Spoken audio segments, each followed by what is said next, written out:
tirar lá, lavar. Voltamos aqui.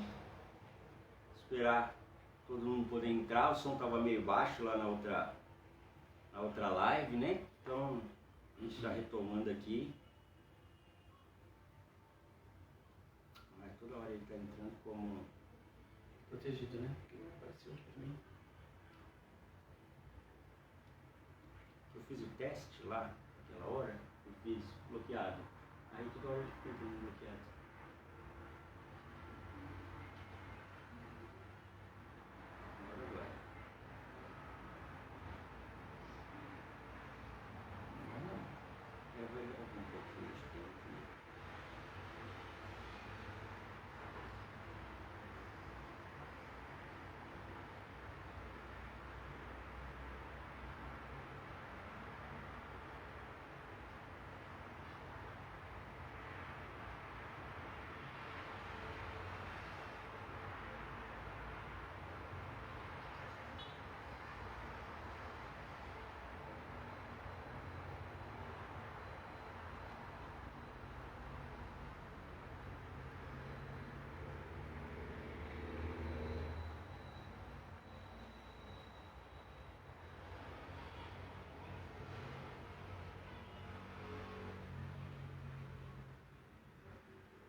Vamos aguardar aí.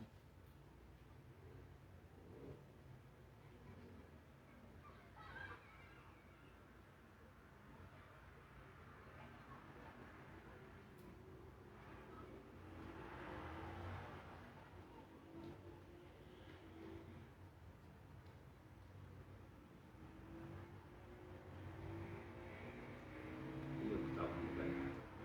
Já deu.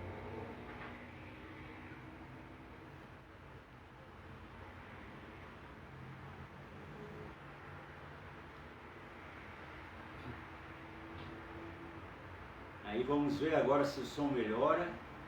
Se vocês puderem dar um feedback aí pra gente de como tá. Eu sei que tem um delay, né, da hora que a gente pergunta para a hora que chega aí para vocês. Então se vocês puderem dar um feedback se melhorou o som, aí a gente já... O pastor Enche está falando aqui que melhorou. Então vamos lá. Eu vou começar de novo aqui, para que quem, né, entrar por essa parte já pegue a palavra aí desde o início. Nós estamos debaixo da palavra profética de vasos novos. Lemos Isaías 64:8, que diz que o Senhor é o nosso oleiro e nós somos o barro nas mãos dele. E a palavra que eu tenho para compartilhar hoje é que o Senhor usa as situações da nossa vida, as situações do nosso dia a dia, para nos moldar, para trabalhar em nós. Esse texto está lá em Romanos 8:28, que nos ensina que todas as coisas cooperam para o bem daqueles que amam ao Senhor. Então, se você ama ao Senhor, tudo que você estiver enfrentando, qualquer situação que você possa estar enfrentando, ela vai cooperar para o seu bem, ela vai cooperar para que de alguma maneira o Senhor possa moldar você, o Senhor possa trabalhar você, o Senhor possa restaurar você. E nós temos na Bíblia um exemplo muito claro, né, de Deus usando situações para moldar as pessoas, que é o exemplo que nós temos do povo de Israel quando eles saíram do Egito, né? Então eles saem do Egito debaixo de uma promessa de Deus, de que eles iriam ter uma terra que seria deles, que seria uma terra próspera, uma terra abençoada. E nesse trajeto pelo deserto, nós vemos como Deus utilizou as situações que eles passaram ali para moldá-los, para trabalhar neles. E eu quero compartilhar algumas dessas situações para que a gente possa conhecer e ver o quanto a gente pode se identificar com essas situações, com essas dificuldades e talvez até mesmo com as atitudes deles, e o quanto a gente precisa hoje permitir que o Senhor possa moldar as nossas vidas. O primeiro caso que eu quero mostrar para você, a primeira situação está lá em Êxodo 14, a partir do verso 13. Êxodo 14 é o capítulo que trata sobre a saída do povo. Então, os capítulos anteriores vão citar sobre aquelas 10 pragas, né? o povo viu o Senhor de uma maneira miraculosa enviar pragas e mostrar com sinais que ele estava querendo chamar o seu povo, libertar o seu povo. E aí então Faraó manda os filhos de Deus irem embora, falam, não quero mais vocês aqui, vão embora. E aí eles saem do Egito e se deparam com o Mar Vermelho e começam a se desesperar diante do Mar Vermelho, começam a reclamar e nos versículos anteriores aqui do que a gente vai começar a ler, eles até perguntam, será que lá no Egito não tinha sepulturas suficientes? Então foi para isso que Deus tirou a gente do Egito, para a gente morrer afogado nesse mar? Vem comigo aqui, Êxodo 14, verso 13, que diz assim, Moisés, porém, respondeu ao povo, não tenham medo, fiquem firmes e vejam o livramento que o Senhor lhes fará no dia de hoje. Porque vocês nunca mais verão esses egípcios que hoje vocês estão vendo. O Senhor lutará por vocês, fiquem calmos. Agora desce comigo no verso 26. O Senhor disse a Moisés, estenda a mão sobre o mar, para que as águas se voltem sobre os egípcios, sobre os seus carros de guerra e sobre os seus cavaleiros. Então Moisés estendeu a mão sobre o mar, e o mar ao romper da manhã retomou a sua força. Os egípcios fugiram de encontro a ele, e o Senhor jogou os egípcios para dentro do mar. As águas voltaram e cobriram os carros de guerra e os cavaleiros de todo o exército de Faraó que os haviam seguido no mar. Nem ao menos um deles escapou com vida. Mas os filhos de Israel caminhavam a pé enxuto pelo meio do mar, e as águas lhes eram quais muralhas à sua direita e à sua esquerda. Assim o Senhor livrou Israel naquele dia das mãos dos egípcios, e Israel viu os egípcios mortos na praia do mar. Israel viu o grande poder que o Senhor havia usado contra os egípcios, e o povo temeu o Senhor e confiou no Senhor e em Moisés, o seu servo. Então olha que tremendo.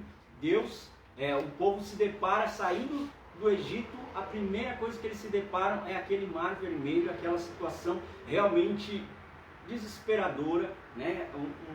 Um mar intransponível nas condições em que eles estavam, para que eles pudessem atravessar. Os egípcios que se arrependeram, que estavam vindo com exércitos atrás deles para capturarem eles novamente, e ali quando chega diante daquele mar, aquele povo, por não entender aquela situação que eles estavam enfrentando, eles começaram a murmurar. E se eles não tivessem vivido aquela situação, imagina, a história que eles tiveram para contar para os seus filhos, para os filhos dos seus filhos, e até hoje, né, quando nasce um judeu, a criança já desde pequena ela é ensinada sobre os milagres que o Senhor já fez, inclusive essa travessia do Mar Vermelho.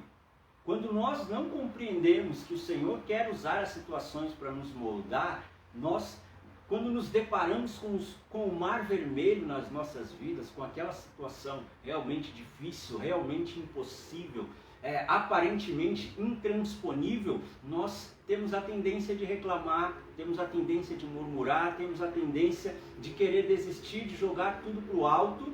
Mas se nós olharmos, e essa história fica para nós como exemplo, se nós perseverarmos, se nós insistirmos, se nós permitirmos que o Senhor faça, Senhor, o que o Senhor quer trabalhar em mim, através dessa situação que eu estou enfrentando, se nós permitirmos que Ele trabalhe em nós, querido, nós vamos viver uma grande experiência com Deus. Ao invés de sermos afogados no Mar Vermelho, nós vamos ver como aquele povo viu o mar abrindo de um lado, de outro, e o versículo ainda diz, né, no versículo 30, que as águas eram como uma muralha, era aqui de um lado, de outro, e eles passando como um grande corredor que se abriu por eles. Uma grande experiência eles puderam viver diante daquele grande Mar Vermelho. E eu quero dizer para você que talvez hoje esteja diante de um grande Mar Vermelho, diante de uma grande dificuldade sobre a sua vida. Não desanime, não murmure, não queira desistir. O Senhor vai te dar a direção, e se você permanecer diante dele, você vai viver uma grande experiência com Ele através desse Mar Vermelho, atravessando essa situação de uma maneira como só Ele pode fazer. Amém? Amém. Aquele povo pôde experimentar isso. E me chama até a atenção uma coisa aqui no verso 31, que o verso 31 termina dizendo assim: aí então o povo passou a confiar no Senhor, passou a confiar em Moisés. E aí eu fico pensando, eles já tinham visto 10 pragas. Eles já tinham visto todos os primogênitos do Egito morrer, mas na casa deles ninguém morreu. E ainda ali, eles ainda não confiavam no Senhor e em Moisés. A gente que é pastor, que é líder, né? Quando alguém não leva muito a sério as palavras que a gente fala, se demoraram para confiar em Moisés, fazendo todos aqueles sinais, todas aquelas coisas que dirá comigo, que dirá conosco hoje. Mas ainda é uma sucessão de situações na história desse povo, que assim, seria cômico se não fosse trágico. Eles acabaram de sair do Egito, acabaram de viver aquela libertação, quando chegam diante do mar, murmuram, e ali vem o Senhor, intervém, eles atravessam o mar, ficam felizes, só que aí já logo na continuação, no capítulo 15, a gente já vê esse povo murmurando novamente. Vem comigo. Porque o capítulo 14 terminou dizendo que eles estavam confiando no Senhor, confiando em Moisés, mas aí quando a gente vem para o capítulo 15, a gente vê que aquela confiança não era tudo aquilo. Olha, Êxodo 15, 22 ao 24. Moisés fez o povo de Israel partir do Mar Vermelho e eles foram para o deserto de Sur. Caminharam 3 dias no deserto, não acharam água. Por fim, chegaram a Mara. No entanto, não puderam beber as águas de Mara. Mara em hebraico quer dizer amarga, porque eram amargas. Por isso, aquele lugar foi chamado de Mara. E o povo murmurou contra Moisés, dizendo: o que vamos beber? A gente já vê aqui uma segunda murmuração. Primeiro, eles viram o mar abrir, atravessaram. Eu tenho certeza que você tem experiências de grandes milagres de Deus na sua vida para contar. Imagina aquele grande milagre que você viveu, e aí você atravessou aquele grande milagre. 3 dias depois acontece uma situação. É o que o texto está dizendo para a gente no verso 22. Depois que eles atravessaram o mar, eles caminharam 3 dias, faltou água, eles não acharam água, começaram a murmurar novamente. 3 dias depois que o mar abriu e eles atravessaram. E não só isso, não foi só o mar abriu e eles atravessaram. Depois que eles atravessaram, o mar fechou e os egípcios que estavam perseguindo eles morreram afogados no mar. Então, é uma coisa assim completamente sobrenatural. 3 dias depois é que o povo estava reclamando de novo. 3 dias depois, porque faltou água. Né? Eles queriam beber água e a água que eles encontraram não era água para beber, eram águas amargas que eles encontraram naquele lugar. Eu sei que é muito difícil quando a gente está esperando que as coisas deem certo, que aconteçam algumas coisas que nós estamos com expectativas, mas quando chega, são águas amargas.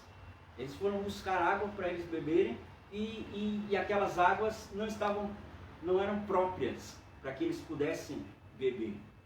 E talvez você esteja vivendo isso. Quem sabe você trabalhou muito esperando por um resultado. Quem sabe você estava confiando muito numa mudança com relação a uma situação na sua vida e de repente o que veio de volta foram águas amargas. A situação não aconteceu como você esperava. A continuação desse texto vai nos mostrar que o Senhor, mesmo sobre as águas amargas, Ele tem poder para transformá-las em águas doces, em águas que aquele povo podia beber. E eu quero profetizar isso sobre a sua vida. Amém. Ainda que você esteja vivendo dias dessas águas amargas, o Senhor vai transformar essas águas amargas em águas doces. Esses dias amargos, dias difíceis, o Senhor vai transformar em dias de paz, em dias de alegria, em dias de bênção sobre a sua vida, em nome de Jesus. Amém? Amém? Mas que a gente não seja como esse povo. Eu estou falando do exemplo deles para que a gente possa entender e não imitar o exemplo deles. Entender que a gente precisa fazer o contrário do que eles fizeram. Então, permitir realmente que o Senhor trabalhe. O Senhor permitiu que eles chegassem no Mar Vermelho, para que eles pudessem se render ao Senhor e ali viver uma grande experiência, mas eles preferiram murmurar. O Senhor sabia que 3 dias depois eles iriam encontrar águas amargas, e o Senhor queria que ali novamente eles pudessem se render e ver o Senhor agir de uma maneira tremenda, mas ainda assim eles estavam impedindo esse agir, esse trabalhar de Deus sobre eles. E o texto continua. A gente vai lá para Êxodo 16, a continuação da história, a gente já vê agora a 3ª vez esse povo murmurando. O texto diz assim, ó, Êxodo 16, a partir do verso 1. Partiram de Elim e toda a congregação dos filhos de Israel veio para o deserto de Sim, que está entre Elim e Sinai, aos 15 dias do 2º mês, depois que saíram da terra do Egito. Quando é que foi que eles murmuraram aqui pela 3ª vez? O texto está dizendo 15 dias do 2º mês, 2 meses e meio depois do primeiro milagre, que foi a travessia do Mar Vermelho, aquele povo já estava murmurando pela 3ª vez. Vem aqui comigo, verso 2. Toda a congregação dos filhos de Israel murmurou contra Moisés e Arão no deserto. Os filhos de Israel disseram a Moisés e Arão: quem nos dera tivéssemos morrido pela mão do Senhor na terra do Egito, quando estávamos sentados junto às panelas de carne e comíamos pão à vontade, pois vocês nos trouxeram a esse deserto a fim de matarem de fome toda essa multidão. Olha como, quando a gente não enxerga o que Deus está fazendo, o que Deus quer fazer nas nossas vidas, a gente passa a enxergar as coisas de uma maneira distorcida. Eles estavam ali, sentiram fome no deserto, e aí começaram a murmurar e falaram: a gente estava lá no Egito e lá a gente comia à vontade. Comia à vontade, eles eram escravos. Eles comiam o que sobrasse para eles. Porque eles não eram donos de nada, eles não tinham nada que fosse que era deles para que eles tivessem essa suposta prosperidade que eles alegavam aqui. Então, quando a gente não enxerga o que Deus quer fazer através das situações, a gente começa a ter essa visão distorcida. E aí eles pensam assim: vocês trouxeram a gente para esse deserto, ninguém foi obrigado a sair. Eles quiseram, Moisés foi levantado por Deus como resposta ao clamor do povo que estava sendo oprimido no Egito. Então, eles colocaram como se foi Moisés, foi Arão que moveram essas coisas, e agora eles iriam morrer de fome. Mas a gente pode ver pela continuação da história, por tantos outros exemplos bíblicos, que o Senhor, Ele não permite que os seus filhos passem necessidade. O Senhor, se nós confiarmos nele, Ele vai abrir portas onde não existem portas, Ele vai nos dar estratégia, Ele vai nos dar direção, e a gente vai ter a bênção, a prosperidade do Senhor sobre as nossas vidas. Isso é a palavra de Deus que nos garante. Vem comigo aqui, olha, Salmos 37, no verso 25, que diz assim: fui moço e agora sou velho, porém jamais vi o justo desamparado, nem a sua descendência a mendigar o pão. Então, olha, essa é a promessa do Senhor para as nossas vidas. Se você confia no Senhor, se a sua vida está nas mãos do Senhor, por mais que a economia não esteja indo bem, por mais que você possa estar enfrentando financeiramente dias turbulentos, o Senhor não vai deixar você passar necessidade. Amém. Em nome de Jesus, porque isso é a promessa do Senhor. O justo jamais vai ficar desamparado. Aquele povo, eles podiam ter naquele momento se rendido ao Senhor e clamado para que Deus fizesse alguma coisa. Afinal, eles já tinham visto as 10 pragas no Egito, eles já tinham visto o Mar Vermelho abrir, eles já tinham visto águas amargas se tornarem águas doces, mas eles preferiram reclamar, eles preferiram murmurar. Mas ainda assim, Deus, na sua graça, na sua misericórdia, na continuação do texto, a gente vai ver que o Senhor, a partir dali, começa a liberar o maná para a vida deles. Todos os dias eles recebiam de Deus a porção que eles precisavam para se alimentar, para alimentar a sua família, porque ainda na nossa falha, ainda na nossa fraqueza, o Senhor, Ele permanece sendo fiel, o Senhor, Ele permanece honrando ao nome dEle, porque não era por causa daquelas pessoas, mas era por causa dEle, da promessa dEle, que Ele continua sendo fiel. Mas aquele povo ainda não entendia isso. a continuação ainda da história. A gente vê, ó, capítulo 14 eles murmuraram, capítulo 15 eles murmuraram, capítulo 16 eles murmuraram, e agora capítulo 17 de novo, mais uma vez, aquele povo murmura. Murmuraram quando viram aquela situação intransponível que era o Mar Vermelho, murmuraram quando eles sentiram sede e as águas que haviam lá eram águas amargas, murmuraram quando sentiram fome, mas em todas essas situações Deus esteve com eles. E na quarta situação, vem aqui comigo Êxodo 17 a partir do verso 1, que diz assim: toda a congregação dos filhos de Israel partiu do deserto de Sim, fazendo suas paradas segundo o mandado do Senhor, e acamparam-se em Refidim, mas ali não havia água para o povo beber. Então o povo discutiu com Moisés e disse: dê-nos água para beber. Moisés respondeu: por que vocês estão discutindo comigo? Por que estão tentando o Senhor? Mas ali o povo estava com sede de água e murmurou contra Moisés, dizendo: por que você nos tirou do Egito para nos matar de sede a nós, os nossos filhos e os nossos rebanhos? Vê que eles sempre transferem essa coisa de saíram do Egito porque vocês tiraram a gente do Egito. Eles poderiam ter ficado lá se eles quisessem. Mas eles sabiam que a situação que eles estavam lá não era tão boa quanto eles muitas vezes tentam mostrar aqui nesses relatos bíblicos. Porque se a gente for pensar, realmente atravessar um deserto sem ter água para beber, realmente não é fácil, né? Você ficar com sede e aquele calor escaldante. Mas a certeza que nós temos, querido, é a única certeza que nós temos nessa vida, é que o Senhor está conosco em todas as situações. Essa é a única certeza que nós temos. A gente sabe, a gente não tem certeza sobre o nosso dia de amanhã, a gente não tem certeza nenhuma, humanamente falando, sobre o nosso futuro. A certeza que a gente tem é que o Senhor está conosco e estará conosco em todas as situações. E assim foi com aquele povo. Ele viu aquele povo viu que o Senhor estava com eles e mais uma vez o Senhor, naquela situação que ele queria trabalhar na vida deles. Deus não é um Deus ruim, um pai maldoso, que então ele põe um filho no meio de uma dificuldade, como se ele tivesse prazer de ver. Não, é porque ele quer nos aperfeiçoar. E nós, vamos ser sinceros, a gente não é aperfeiçoado no tempo de bênção. Quando tudo está bem, quando tudo está indo muito bem, quando tudo está dando muito certo, a gente não é aperfeiçoado nesse tempo. Porque ali a gente começa até a ficar um pouco mais folgado.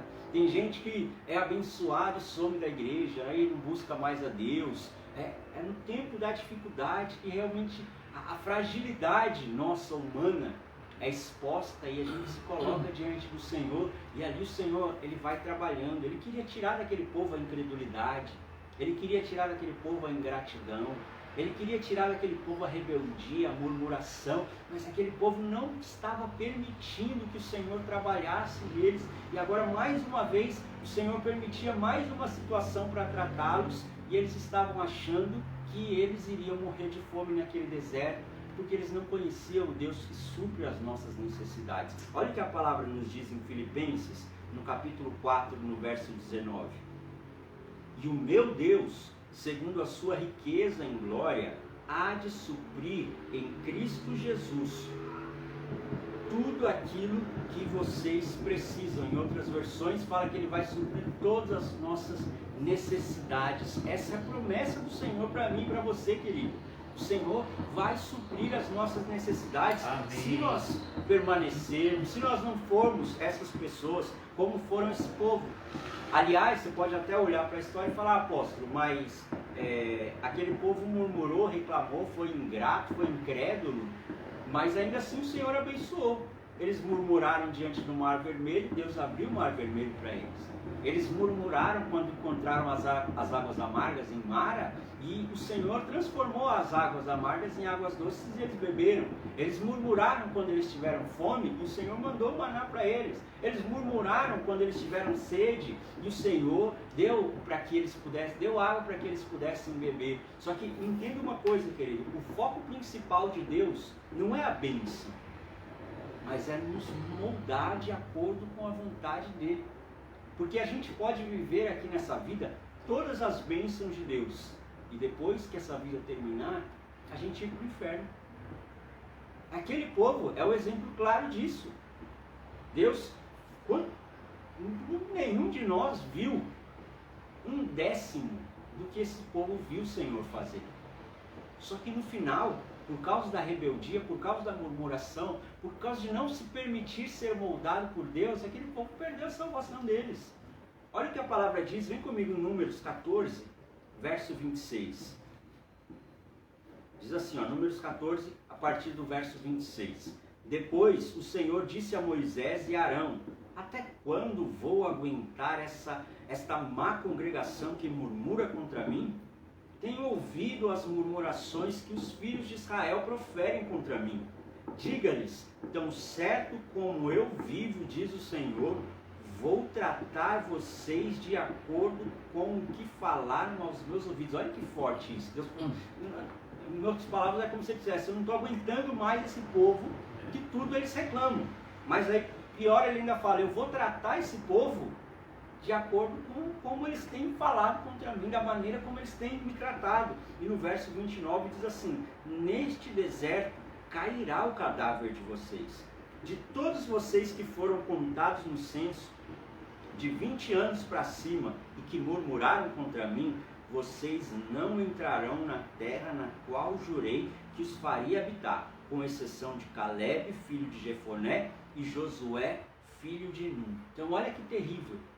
Eles viram as 10 pragas no Egito, eles viram o Senhor abrir o Mar Vermelho e eles atravessarem, eles viram as águas amargas transformarem em águas doces, eles viram o Senhor mandar o maná para eles, todo dia de manhã eles abriam a porta, estava lá o maná para que eles pudessem colher, eles viram o Senhor dar água da rocha para que eles pudessem beber, mas morreram naquele deserto e não puderam desfrutar da salvação do Senhor.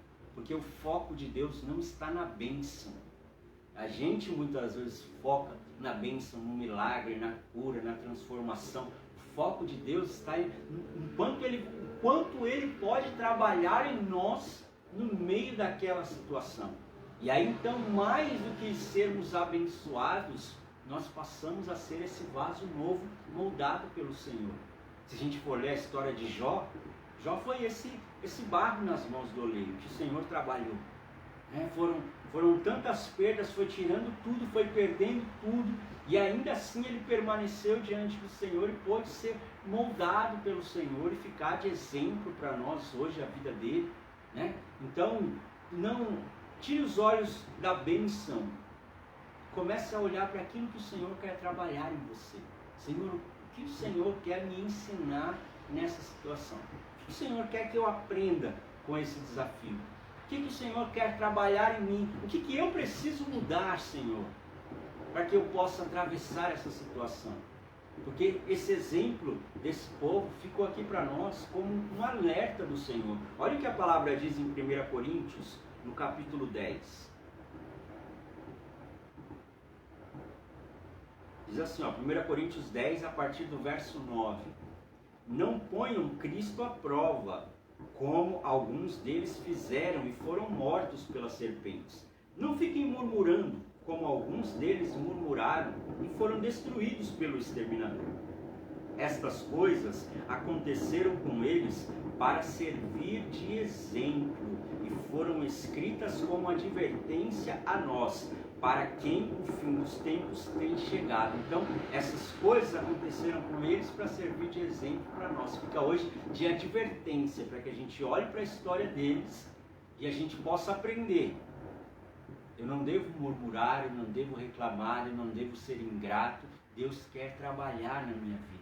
O O Senhor quer me moldar, Amém. quer fazer de mim um vaso novo. A gente vai ver aqueles que entraram na Terra Prometida, como Josué, por exemplo, que se tornou um grande homem de Deus. Por quê? Porque ele se permitiu ser trabalhado pelo Senhor no meio daquelas situações e se tornou aquele vaso moldado pelo oleiro. Então, deixe o Senhor trabalhar em você, querido. Mude hoje o foco, ajuste hoje o foco da sua visão pelas coisas que estão ao seu redor. Comece a enxergar: Deus está trabalhando em mim, Deus quer trabalhar em mim, em nome de Jesus. Feche os seus olhos aí onde você está. Permita que o Senhor, o grande oleiro, trabalhe em você, molde a sua vida. Em meio às situações que você está enfrentando, busque ao Senhor, querido. Busque o que Ele quer te ensinar. Busque o que Ele quer tratar em você e permita que Ele trabalhe na sua vida, que Ele te molde de acordo com a vontade dEle. Pai, muito obrigado por termos sido escolhidos pelo Senhor. Muito obrigado pelo Senhor insistir nas nossas vidas, Pai. Insistir em nos moldar, em nos trabalhar, em restaurar as nossas vidas, Pai. Em fazer de nós vasos novos. Nós queremos, Senhor.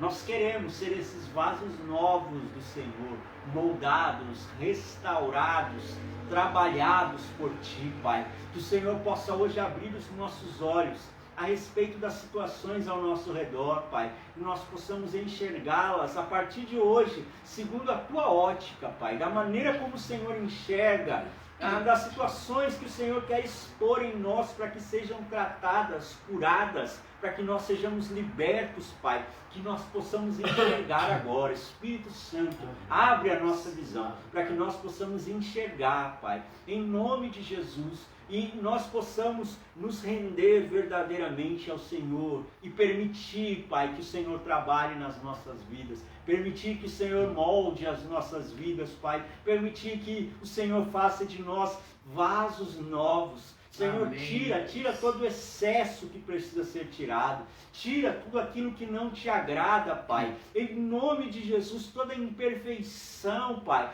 Em nome de Jesus, que as Tuas mãos sobre nós hoje possam nos aperfeiçoar. Porque nós queremos ser vasos, sim, Senhor, novos, mas cheios também da Tua glória, do Teu poder e do Teu Espírito Santo. Trabalha em nós, Senhor. Espírito Santo, eu oro para que de hoje para os próximos dias, em meio a cada dificuldade, o Senhor possa falar aos nossos ouvidos, Pai. O Senhor possa falar ao nosso espírito e nós possamos compreender o que o Senhor tem para nos ensinar, o que o Senhor tem para trabalhar em nós. E diferente daquele povo, Senhor, que reclamou, que foi ingrato, que se rebelou, que murmurou, Pai, nós possamos nos render ao Senhor. Nós possamos nos render à Tua vontade, nós possamos nos render ao Teu querer, para que o Senhor trabalhe em nós, Pai. Nós possamos nos render, para que a Tua vontade, Senhor, que é boa, que é perfeita, que é agradável, possa ser feita através das nossas vidas. É o que nós te pedimos nesse dia, Pai. Em nome de Jesus Cristo. Amém. Amém. Glória a Deus. Glória a Deus, querido.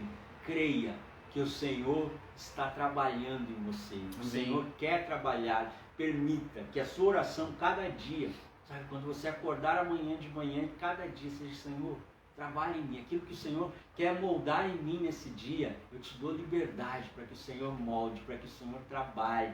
E a gente vai ver que muitas vezes o processo ele pode ser doloroso. Como eu falei, a gente entende-se algumas das reclamações desse povo. Atravessar o deserto com aquele sol, sem ter água para beber, com fome.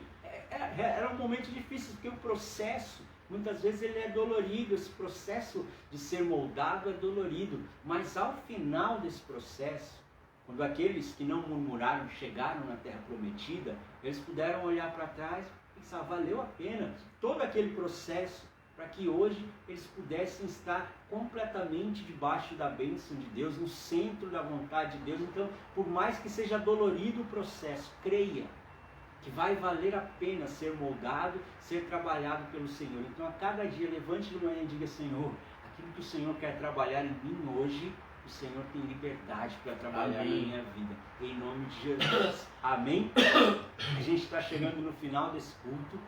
Eu tenho certeza que você foi abençoado pelo Senhor, porque eu sou o primeiro, né? Recebendo essa palavra, eu sou o primeiro com quem o Senhor fala, com quem o Senhor trata, né? Então, assim como o Senhor me ministrou, eu tenho certeza que Ele ministrou você também.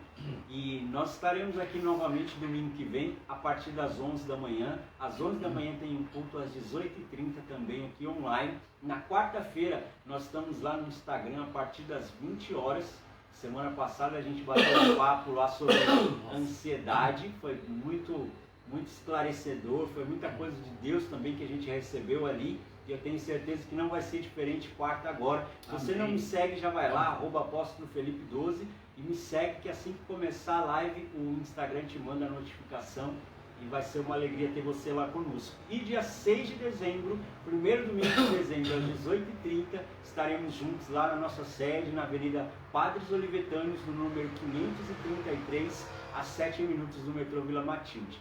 Que Deus te abençoe, Amém. que a graça do nosso Senhor e Salvador Jesus Cristo, e que o amor do nosso Deus e nosso eterno Pai, e que a presença viva, santa e poderosa do Espírito Santo de Deus seja sobre as nossas vidas, não somente hoje, mas em todos os nossos dias. Nós te abençoamos, em nome do Pai, do Filho e do Espírito Santo. Amém. Amém. Glória a Deus. Amém. Glória a Deus. Que Deus te abençoe em nome de Jesus. Amém. Deus abençoe, amados.